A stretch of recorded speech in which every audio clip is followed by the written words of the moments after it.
All right, Liam, how's it going, man? How are you? Very well, mate. How are you? Good, good. Hey, I appreciate you taking the time. We were, just chatting a little bit there before, but Yeah. ultimately, this is I think, 24th or 25th video in a set of videos where the goal is to establish what's the difference, right? So, hmm whether that's high level coaching, playing, guys that make it versus don't.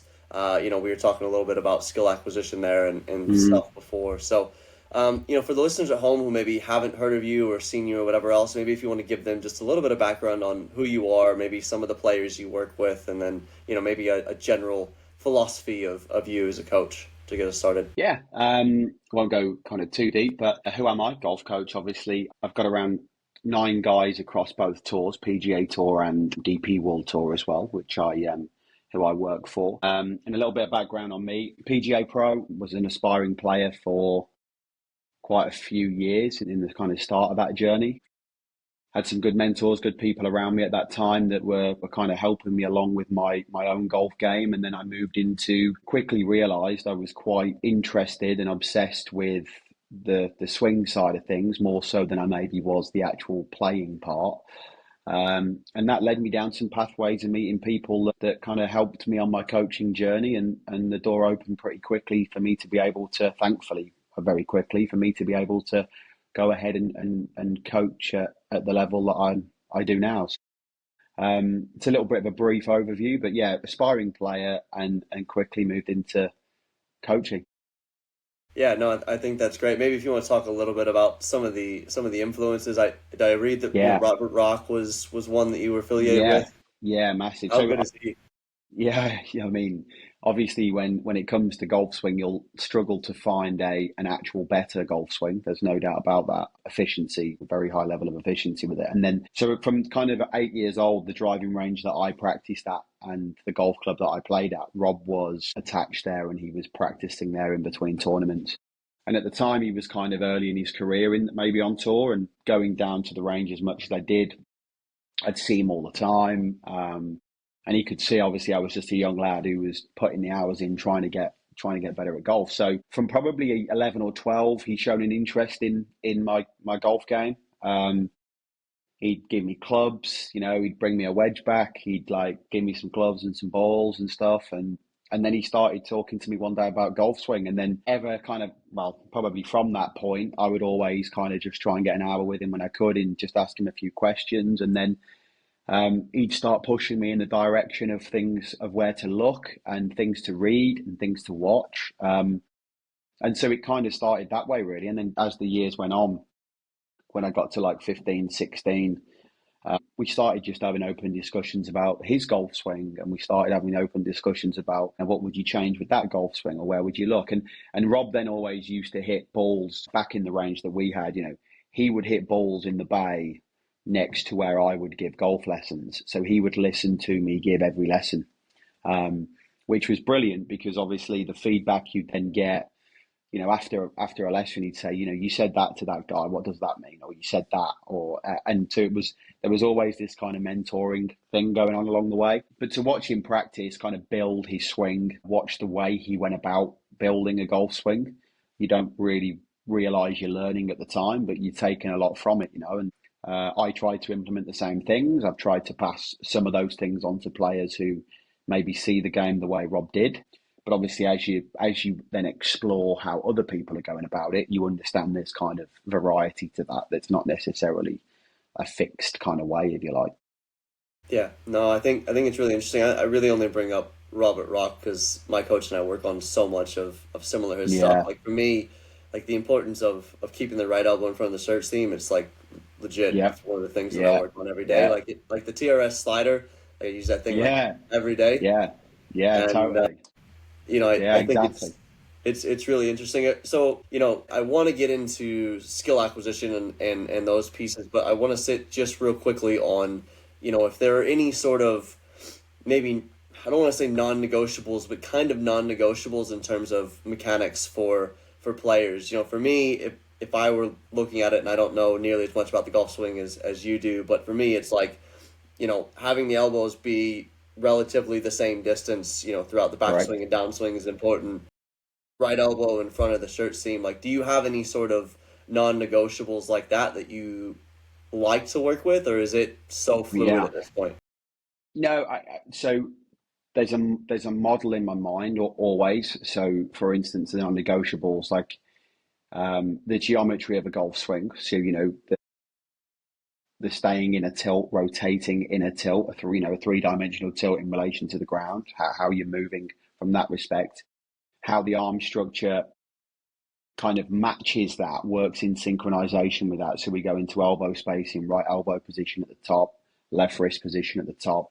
That there are some rules that I would go with in terms of where I'd like to see the right elbow, where I'd like to see the shaft playing with an iron versus a driver. And if you like the magic that's not posh word, the anatomy of it, or what it's doing for you anatomically in terms of your right elbow working in a particular way. Why is that important? Well, right elbow location, shaft line, how the right elbow mechanics work, then coming down makes a life a lot easier for you if you've got that structure going back.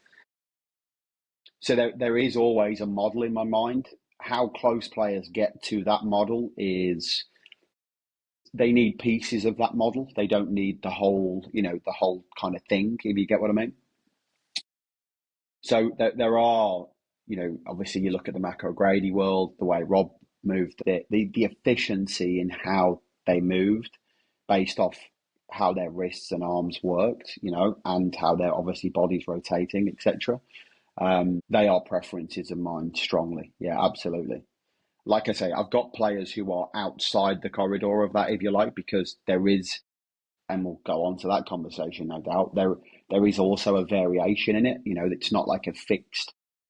I used to think, right, your right arm's got to bend 20 degrees by P2 and it's got to do this and it's got to do, and if you had a blank canvas, that would be brilliant. But there's just a lot of players that don't do that and they are still very good. So there are characteristics and there are faults, right? And there's a big difference in the two type thing.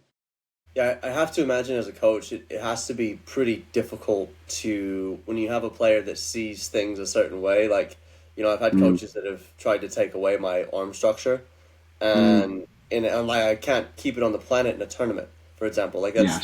that's something similar, but like, like let's say we were chasing speed or whatever, and Mm, the arms may run off a bit or whatever. So I have to imagine that's a little bit difficult where you have some sort of a model in your head, and trying to navigate that with the players to get them maybe a little bit closer to solve for maybe a problem shot or whatever else, while yes. still keeping them within what they think is their golf style. Totally. And I think I work on, and I think it may have been Phil Kenyon that said this to me once, which I always come back to. It's like the rules, the principles, the preferences. So, what you always come back from the rules, what's the ball doing? What does the trackman say? That the evidence, the principles to attach to that evidence, and therefore your preferences on how you are going to resolve the principal issues, right? So, if you are trying to bend your right arm more at P2 and keep your pressure points on your chest, is that having an influence upon what the club's doing through it? You know what I mean? So you're not just working on something because it's model based and you just like that preference. You are working on something because it has a direct impact upon the principles and therefore the rules of what's actually happening. Interlinking all those things, especially, you see a guy who might have, his head tilts a bit funky at the top, and you're like, oh, I'd love to change that, because that's the model in you. But then you go, right, well, is it going to help? Does it make the boat go faster? You're constantly checking that in your own mind to not move into the world of this looks pretty but doesn't work. Yeah, yeah. That's certainly something I've fallen victim to at times, definitely. So I think that's an awesome segue into probably world of performance coaching, right? Yeah. And skill acquisition. So yeah, I'd like to just get your take on one, the importance of skill acquisition, and then, maybe what that would look like for a player who wanted to improve any particular area, right? Like, it could be driving, could be Yeah. approach play, but what would you look at, and then what's your take on the importance of it? Yeah, so I won't talk too long about this part, but then obviously for being in the world that maybe me and you are in at times when we look at golf swings and we look at the stuff behind the golf swing and the ins and outs of it, there's always a place. It's understanding and coming back to what's its place in the game. So it's technique, it's skill, it's performance, and it's those three things running. A poor technique has limited skill level, and a limited skill level will struggle to perform. Or will have a ceiling on its performance. Let's just put it like that.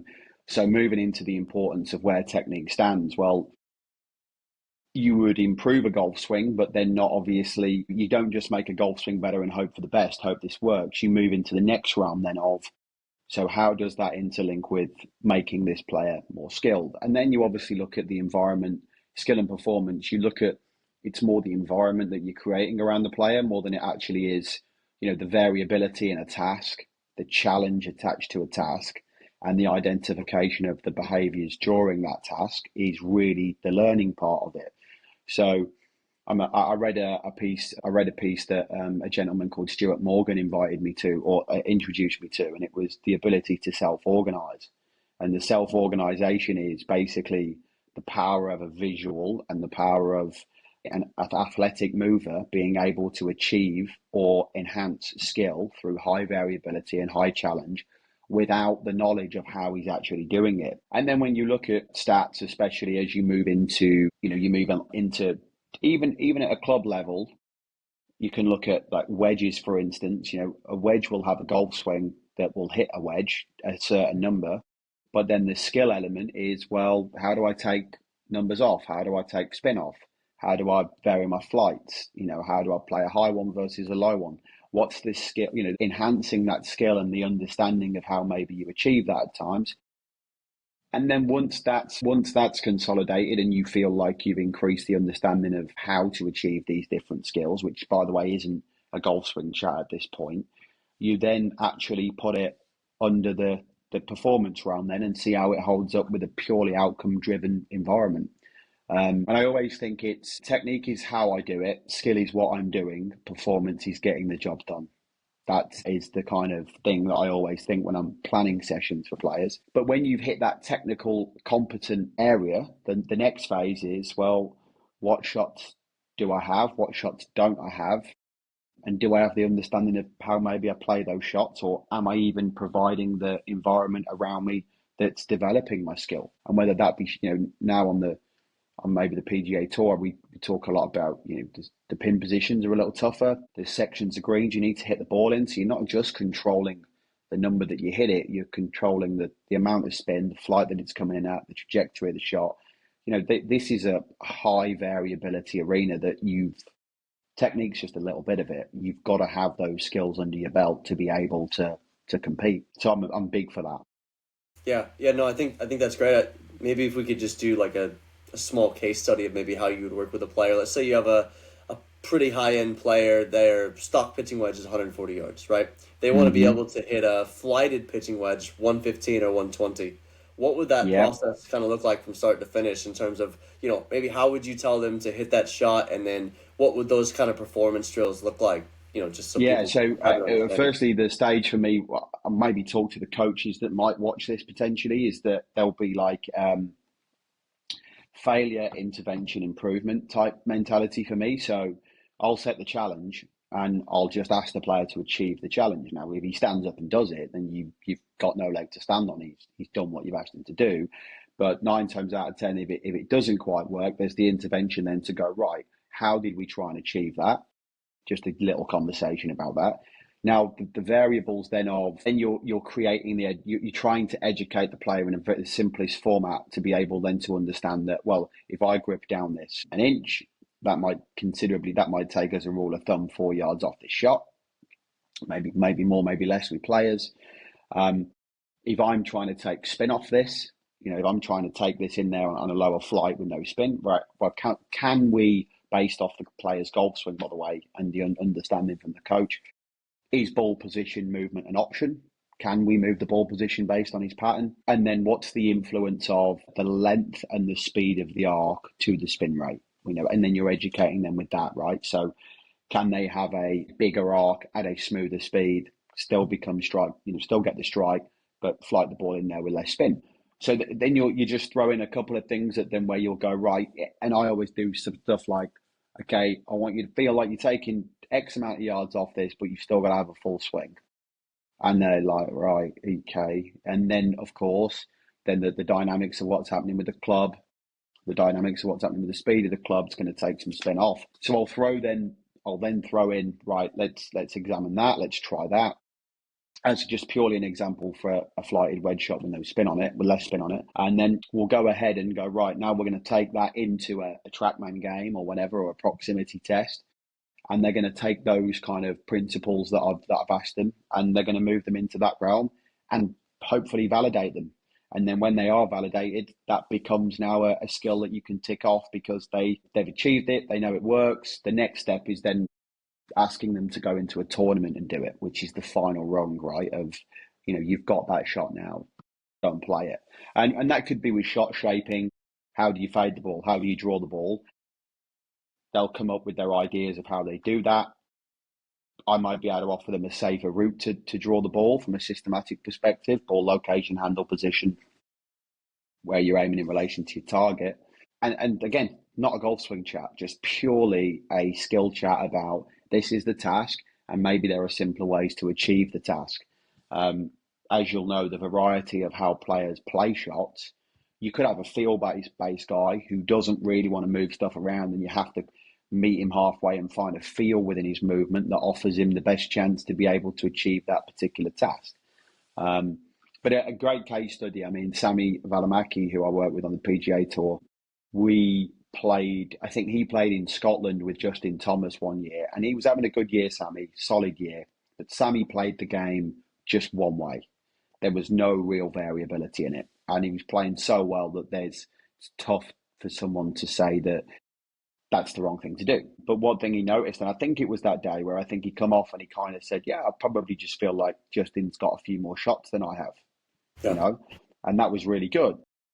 So then we started speaking about occasions on the golf course where, especially that week, there was a shot that he refers to a lot now, even when he'll call it the Scotland shot kind of thing, or he'll allude to it. I remember when you told me that in Scotland, where, how do we take spin off an iron shot? How do we flight the shot but take the spin off it? Well, flighted shots on links turf, if you start shifting and increase your angle of attack a lot, the ball will go relatively low, but then it will come back and over your head at some point, right? We spoke about that, like, this is conceptually how we're going to do it. And then drawer was like, yeah, there's probably 3 or 4 pins around where I need to take some of that draw off and let these fall left to right. And he introduced it, and not only did he introduce it, he understood it conceptually. This is the way I play it. I'm going to move the ball position up a little bit more. I'm going to do this for my finish. Feels like his chest has to get a bit more on top and a bit more active. And then he could hold the ball, and he went out and did it. And now he has no qualms in trying to play a straight shot or bleed one into a right pin. And you're just adding these little layers, right, of skill. That's nothing really. But it's the exposure to it when you play with a player like maybe Justin Thomas or a really high level player, and you watch what they're doing with their golf ball. It would open a player's eyes up. It opens his coach eyes up, right? And you go, wow, he's got a lot of shots, and then you're able to just add these little. And by the way, little by little, you're adding these layers into players' games. You're not running to the range and coaching them every shot under the sun quickly. You've just got to just bleed these shots in a little bit. Yeah, it's really interesting you mentioned Justin Thomas there. I was literally watching 2 nights ago. He's got a video on YouTube with, I think, Me and My Golf, where he's talking about, like, these sort of shots, right? Like where, Yeah, 130 yards, he's got a 9 iron, he's cutting it up against the wind, and he's doing all these sorts of these different things. And it's a conversation I'm actually having with my coach right now. Are yeah, these sort of shots, and it is exactly how it happens. Like, as I play with higher and higher level players, I notice, like, my ball's up here, their ball's down here, and it's like, all right, yeah. so what sort of different things are they doing? And I think that's a really good segue into, in terms of maybe players that are on Corn Ferry or Challenge or that level versus the biggest stage. I mean, how much of it do you think is speed overall? How much of it do you think is skill acquisition, performance, that segment? And then how much of it is mental? So, what are the biggest differences you see between those levels? I think that we'd find stats to say that. So for me, we'd find stats to say that length has a really big influence upon furthering a player's journey. Right? But there are so many. There are success stories, but there are also a lot of non-successful stories for people that have tried to become speed related. Speed isn't at the forefront of my coaching. I think personally, it's not a must-have for me. Don't get me wrong. Do, There's do you have a a minimum level of viable? Do you have like a minimum yeah. viable Look, speed? I think that I mean, look, a lot of the players that I've worked with now can get around the 180 mark ball speed, right? They can get there no problem. But then, I've also seen. I mean, Matteo Manasero's doing, got onto the PGA Tour and he wouldn't have 180 ball speed. Is there a limit to it? If there is no, you've got to. I think there's a story behind it, right? If you've got a player who's in his 40s that comes to you and he's not 180 ball speed and he's played golf for so many years, the chances of me then being able to say, well, we're going to do this, this, this, this, and this to get to that, it's a big selling point, right? To just change a lot of the things that you would have done for so many years to get to that point. And also, you can optimize. I use the optimizer a lot to optimize the club. Actually, just optimize what they've got before you actually move on. Do I have a limit? I mean, you'd hope low 170s is like, your 172, 3, like that would probably be the limit, wouldn't it? I mean, or 70. If you start dropping below that, then you've got to hit just every fairway to make it, Yes. But then again, so do I think that's it? I mean, it helps, but I don't think it's the vital defining factor of whether a player gets on tour or not. I just couldn't agree with that comment at all. I think your next phase of like skill development, I think you mentioned, was that the second thing you said, is skill development and Yeah. then mental? Yeah. Yeah. Yeah, I think there are the actual if you probably look at the stats behind it, and I remember doing this personally with Rob, where we had basic little story. We had 3 or 4 tournaments a year that I played in that were 36-hole tournaments. So it's like 140, 144 holes of golf, whatever it would be. Is that right? Yeah, so it's 144 holes of golf. And we looked at the average approach shot for each of those tournaments. Right, so for 144 holes, I think we come to the fact that like 116 of them were 8 iron or less for me in approach play. So when you were looking at the level I played at, very small level, like literally local stuff, my skill level doesn't really have to be very high, does it? I just have to learn how to hit a 7 iron to a wedge relatively well and Yeah. solid, and I'm going to be okay.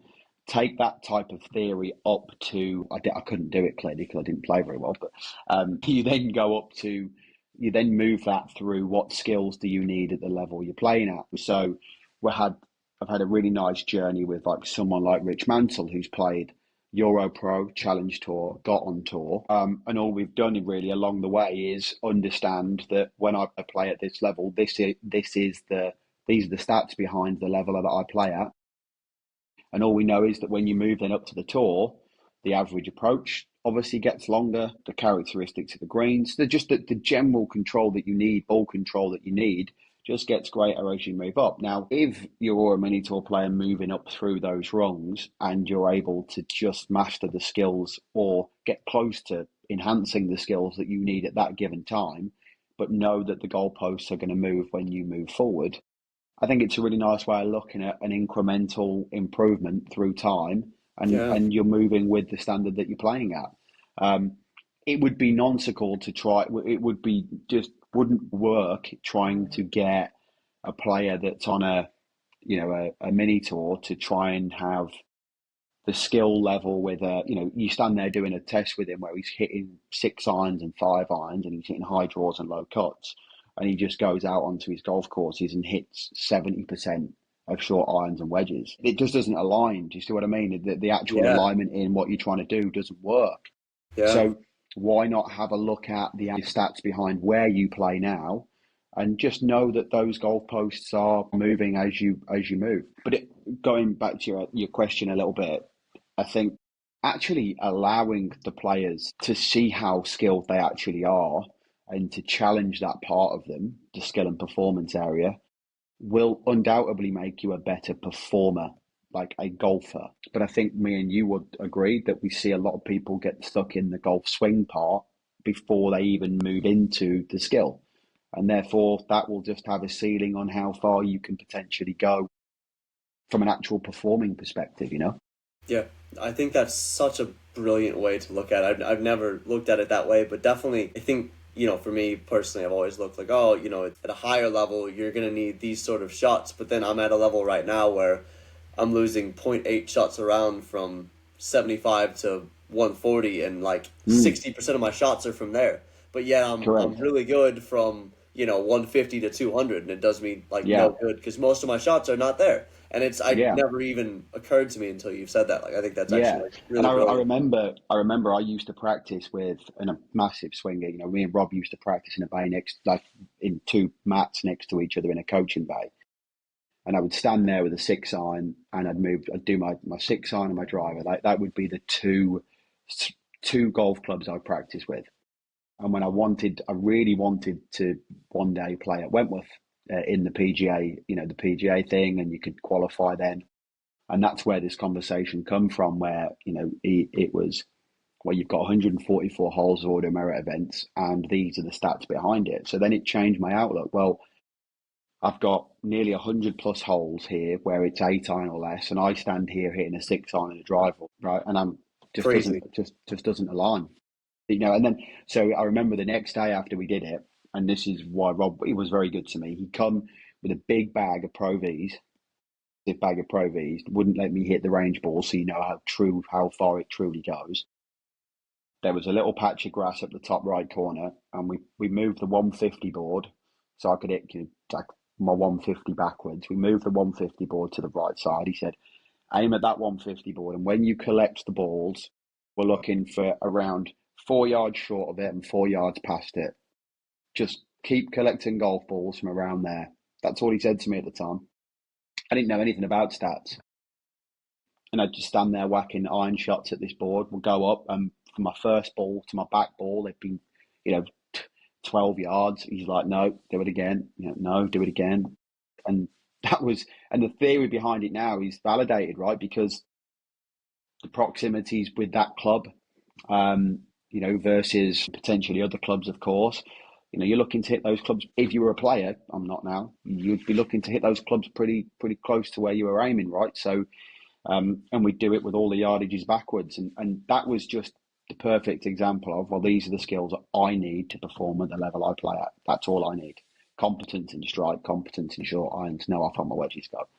Um, and that, as I said, you could take that on a grander scale to having a look at the level anyone play. That could be club golf, couldn't it? You Yeah, could I was look just at getting ready to say that. club. Like, You could look at you could look at that and think, well, I hit my driver 10 times around my golf course, and I know I go to the range with this club, but I hit a lot of these clubs at my golf club. You could just relate that to anything. yeah, no, I think that's a really good way to look at it. I'll definitely be applying that into my game. Yeah. I don't know why I had never like really thought about that. Well, it's not me thinking about it, by the way. I stole that, but Yeah, well, it's all yeah, right. It's all right. but It's all no, right. no, but totally, yeah, from from a Some concept perspective. so from a do you do much work? Probably most of your guys have a mental guy, but do you do much mental work? Like they do go hand in hand when it comes to like probably the performance testing side of things. Do you do much work there, or is it pretty much that's kind of siloed? Yeah, well, I think a lot of the people that I work with in teams would agree that we're not very multidisciplinary. We're very interdisciplinary teams. So like we work together. Like I would always love to if the caddy I work with, he can see the player's takeaways moving off the ball incorrectly, and he's heard me tell him that he needs to do it, and I'm not around. I would love the caddy to jump in and say, by the way, you're not doing what Liam's asked you to do there. That would be brilliant. And I'm okay with that. I enjoy working in that space. And then obviously we have psychologists in some teams, but you have, and I would always want to never ever say anything conflicting to a player psychologically, that the themes or the narratives that they're working on. But there are questions that come about, aren't there, where you're doing performance related games whereby they would probably cross over into more of an actual, this is more of a mental chat than it is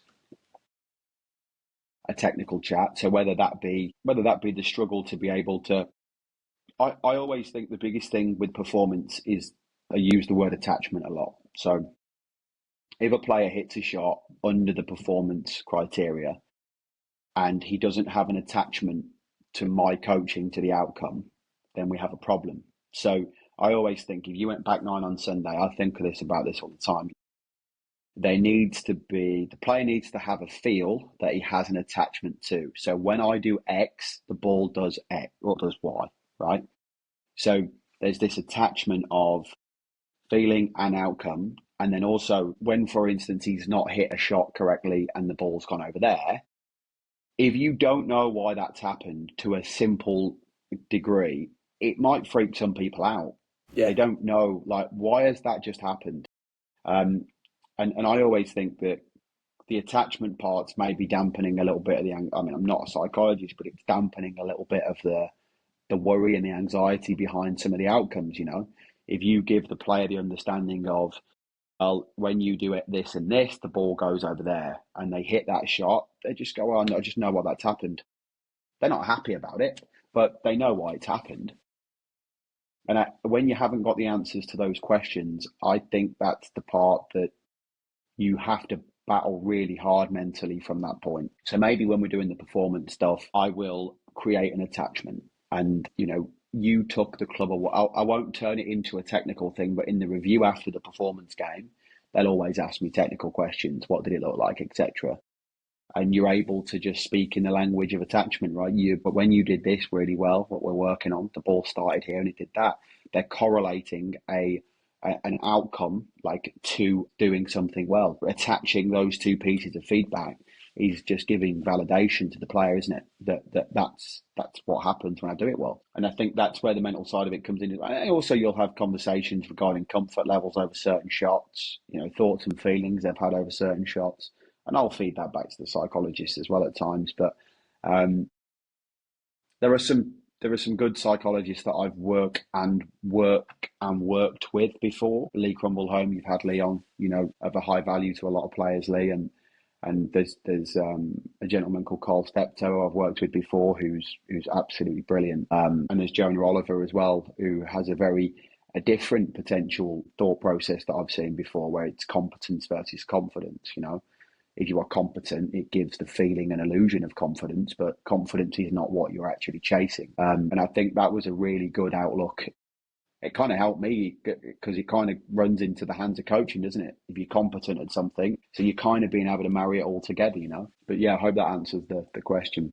No, I think that's such an interesting thing. And I think even probably the club golfer can relate to it, but I can certainly relate to it where for me, longest time, let's say like the left shot, and I didn't realize that was coming Yeah, from, maybe my arms running off a little bit and then slinging it to get it by me. yeah, And then yeah, now yeah. when I hit that shot in tournaments, because I know that, I don't freak out about Mm, it. Whereas historically, I would have been like, oh, where's that come from? Like whatever else. So mm, I think it's really important to understand that, and even for a club golfer out there could see, oh, yeah, if I'm hitting a and slice, like it's because my coach just said I'm doing this. Like yeah, I think that's such a brilliant way of looking at it that mm, I and we do, but I didn't even realize that was why it yeah, worked and why my mental game has gotten better because of it.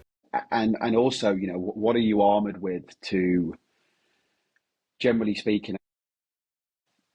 Sean Foley said something to me once, which rings completely true still to this day, was that, every player's got a shot that will enhance what it is you're trying to get them to do technically, right? So if you're a guy who shifts on it massively from 4 down to 5 into 6, and you just hitting the ball really low, right? And the simplicity of it is, right, tee a couple up, hit me some high shots, right? You're not going to shift. I know it's John Jacobs based, really simple stuff, which is it's really simple coaching, which it should be, shouldn't it? Right. But like I always think as well, there was a player text me today from Turkey. I won't say any names, but he's like, kind of lost that feeling a little bit. But we know that when he plays kind of 3/4 iron shots, what we're working on improves without him trying to work on it. Does that make sense? Yes, it So there's does. a shot and there's a task that actually makes him more competent technically. And we only want to use that shot when things aren't feeling great. So if you go out on the golf course and things aren't feeling great and your arms are running off, right, and it's happening, if you just keep doing it, something bad's going to happen sometime very soon, isn't it? You're going to hit a shot where you go, well, actually, I felt that coming 5 swings ago. I just knew that was happening at some point. if you've got that self-awareness that things don't feel great here, I don't feel matched up, my arms are overrunning, there's something going on, and you've got a little go-to shot to weather that storm for just a little bit, why things aren't feeling great, you hit two, three, four good shots with this little go-to feeling or shot, and the next thing you know, you feel like you're swinging well, and off you go into the rest of your round. Do you understand what the differences in Yeah. the two things are massive? So can you? I always like to think, well, especially when you're at tournaments, what are the tasks that make it easier for me to achieve what I'm trying to achieve technically, and come back from that really.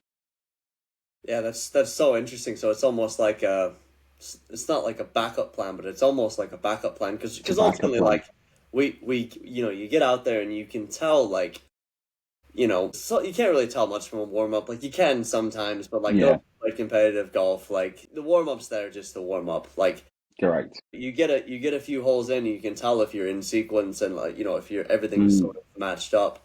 But it's really interesting because I've definitely had those rounds where you can tell it's coming and you almost can't stop it. So it's interesting to have some yeah, sort of a shot like that that yeah. does that. That's really It's brilliant. yeah, and I think it's smart when you know that when you if you just there's some players that, and it's a really good tip that I've kind of stole from a caddy and a player that had a really successful time together, and they said that one the caddy said to me, Gareth Lord his name was, and I'll never forget this. I got to work with him when he was working with Matt Wallace, and Gareth had won the FedEx with Henrik and done really well with Henrik Stenson.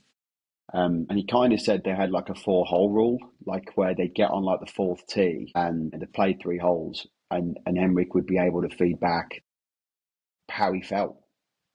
Right, what's the strategy from here on in? If you're literally feel like, right, first three are beautiful here, feeling great, this all just feels lovely, I'm ready to go here. Or there's other days where it's just nah, no, that just I couldn't tell you why, but I'm just not feeling it. Right, we've It got does the well, same thing. yeah, that Brooks Koepka, Ricky, right, Yeah, exactly. We've Claude got talked about that when he was on my show, and that it was so yeah, interesting. So it's yeah, cool. That's really cool. yeah, and I remember Lordy telling me a story about it was Munich. He actually told it me again the other week where it was I think it was day two where he that whether I think whether it was after the US Open at the time, and he said Lordy said to me that like they'd just got on one of the tees, and on the Friday he's like, I've just not quite right. So he was working with Pete Cowan at the time, and he said he just kind of camera towered it all the way in with just this little shot that he can play, right? And then does some work Friday, shoots the lights out over the weekend, wins the tournament. And I'm like, well, that's just brilliant, isn't it? That's just like managing your game and kind of knowing where you're at. Whereas I think a lot of, definitely me and a lot of other players would, you just carry on trying to hit the perfect shot. Yeah, you would have. And eventually you would just hit your missile that loses the ball, and, your round's over type thing. Whereas I think it's a really nice way of looking at it from a technique point of view as well, that well, I've got this shot. I know when push comes to shove, I've got this shot, and that's all. That's good enough. Yeah, no, it's really interesting because that actually ties into something, at least for myself, that I've sort of stumbled upon, and it actually really validates it. Like, for me, off the tee, if I'm not feeling great, I peg it about this high and just hit this little Yeah, bleeder. Like, I just don't yeah, even care. Just get bleed, bleed, bleed, and yeah, then yeah, and then I'll find like 6 holes later, I've got the high one back again. You know there what I you mean? Like go. it's Mm, so it's really interesting to hear that that's what some of the best players in the world are doing, and doing, I didn't yeah, even realize yeah, it. Like, yeah. And I've had it with players. I remember having a really good conversation with a player at Kia Island at the PGA Championship, and we played. You play big stretches into the breeze, you play big stretches back. And with the first stretch that we played was into the breeze, and we spoke about the effects that the environment's going to have upon your movement and your golf swing here, right? Your tendencies or whatever. But he has particular tendencies into the breeze, and we were like, right, we're just going to play this shot for the first how many holes, right? Middle of the green, it ease your way into the round. You know this is the shot. It's into the breeze. Right, perfect. And then when he turns around and plays all the holes coming back down breeze, his golf swing was still there and he could play them brilliantly. Now you go the other way where you're not great. He wasn't feeling great after his warm up. he's going to go out there, he's going to battle with it, he's going to do X, Y, Z, he's not going to feel comfortable. And the chance he's coming in then down the breeze, he's going to mess up because he's convinced himself he's not swinging great. Do you get what I mean? Right. So Yeah. it was a really, it's just a solid tool, I think, to have. And I think that would be amazing at any level of golf, wouldn't it? If you're playing a mini tour and you're just not feeling great, the ability to turn a 75 into a 72 is just at the end of a year. I mean, wow, you couldn't. It would be amazing to see the value in that. Yeah, no, I think, man, there's so much good and gold in this. So one of the running theories I'd be curious, and it may be different on each sort of level of golf, but what's your take on bogey avoidance versus making a bunch of birdies? Like, which one would you put more weight on? And it may be different on different levels of golf as Of well. course, there's no doubt. The Players' Championship earlier this year, not so long ago, by the way. There's a gentleman called Mark Hortz, Mark Hortzy, who's a stats guy out on the PGA Tour. He's one of the best. He's unbelievable. And I would always just lean on him for little things and stuff when I'm looking for players prep, and I'm always inquisitive, and I love stats and stuff. And he just simply said to me, the value in not making a bogey this week is higher. It has a higher value than making a birdie. And that sounds pretty simple, doesn't it, when someone says it? Okay, but when you're out there firing at pins, trying to make birdies, and you're not thinking that way, I think that then has a lasting effect upon patience, discipline, game plan, strategy, club selections. So you could keep going, couldn't you? Just keeps going all the way back. Just that headline enables you to then all of a sudden understand that a wedge shot that went to 45 feet in the middle of the green round a golf course where someone's going to get to 30 under par is really hurting you. But then around a golf course where someone's not getting to 30 under, you just bite the bullet, move on, two putt, and hopefully two putt. And the acceptance is there for that. Knowing the identification of that for players is, I don't think the better the golf tournaments in terms of the particular majors, we all kind of know bogey avoidance is really, really high, right? So that's a given, really. But then you then go to other golf tournaments. I mean, Texas last week when I was there with the boys, Scotty Scheffler gets to 30, was it one under? Get 31. There's nothing avoiding about that, is there? And I think you get a sense for that during the week in prep.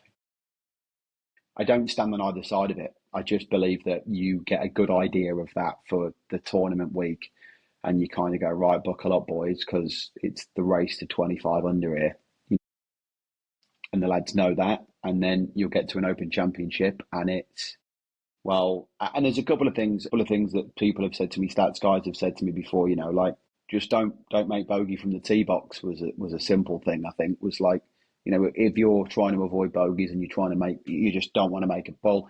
How do we just make sure we don't do it straight away, right? And that's hitting it in a trap or hitting it into a green. You can't, a bunker. You can't advance it to the green on. Sounds really basic, but it's just so impactful if you've got a strategy based around those narratives on a really tough golf course for 4 days in a row. You're gonna somewhat wait for your little run of golf that is good, and then make some birdies along the way. But you kind of have probably, I don't know because I don't play the game to the level that these boys do, but you probably feel like birdies are kind of getting shots in the bank type thing, just getting giving you a little bit of leeway for when the mistakes come, because the tournaments are obviously, some of these tournament setups are so hard. Right? What do you think? What do you think causes? Like, I've even had this in mind. I had a tournament I just played this past weekend where I started out crap and just had to just like wait and wait and wait, and then I got hot and I made like four birdies in 6 or 7 holes just to finish off the Mm. round or whatever. Do you feel like that's pretty common with players where they just get like hot stretches? And if so, like, is there anything that you've been able to attribute those stretches to, or is it just golf? Yeah, You know I, what I I mean? couldn't tell you. I could probably look back and identify when I felt like one of the stretches were coming, but I couldn't tell you that it was about to come. I think it depends, doesn't it, in the manner in which there's a story behind it, really. So if you go out there and hit, if I was like I had a player in front of me there, and he was hitting the ball really nicely, and I then watched him go out onto the golf course and hit some shots that he was executing quite nicely or very close to the intention of the shot that he was wanting to, and he's getting nothing out of his rounds. I still don't mind that because you're doing your bit, right? Yeah, at some point that's going to flip on its head. If they're weathering a storm of poor ball striking and just chipping and putting like mad, and I don't necessarily see that being flipped on its head very quickly, right? Do you get what I mean? I don't see Yep. a. We've Yes. had 9 holes of I've watched the player play nine, and he's not really a great goal or a good golf shot, and then all of a sudden the optimism of whether he's going to finish the last six in four under, he might well do it because these boys are able to do that, aren't they? But generally speaking, the optimism might not be there for that to happen. But I think that it's the constant reminder that it's like the outcome, isn't it? We try hard not to be outcome driven, but then at the end of a round, it's all we are. Yeah.